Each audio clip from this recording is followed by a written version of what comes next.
Old pension scheme, पुरानी pension योजना की बहाली को लेकर हो गई अंतिम घोषणा, ये रहा सरकार का फैसला, जाने।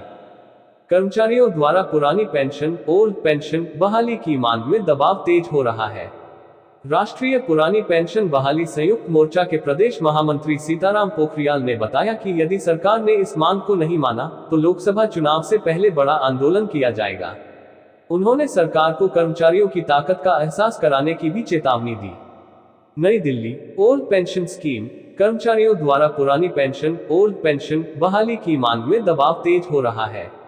राष्ट्रीय पुरानी पेंशन बहाली संयुक्त मोर्चा के प्रदेश महामंत्री सीताराम पोखरियाल ने बताया कि यदि सरकार ने इस मांग को नहीं माना, तो लोकसभा चुनाव से पहले बड़ा आंदोलन किया जाएगा।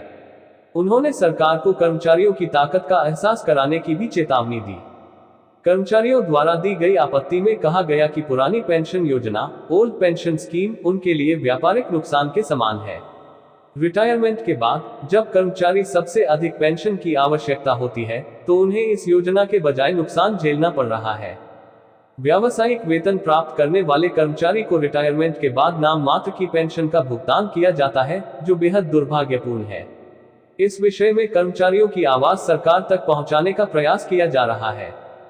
कर्मचारियों ने उठाए सवाल। साथ ही कर्मचारियों ने भी पूछा कि जब सरकार एक ही दिन के लिए सांसद और विधायकों को जीवन भर पेंशन का लाभ दे सकती है, तो क्यों कर्मचारियों से ये सुविधा नहीं दी जा रही है। यहां तक कि कर्मचारियों ने सरकार से सांसदों और विधायकों पर भी सवाल उठाया है। उन्होंने कहा कि यदि नई पेंशन योजना लाभकारी है, तो इसे सांसदों और विधायकों पर भी लागू किया जाना चाहिए।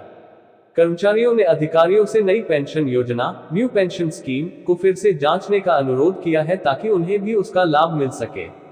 यहां एक आदमी को ही जीवन भर पेंशन मिलने के बाद भी कर्मचारियों को 35 to 40 साल की सेवा के बाद पेंशन का लाभ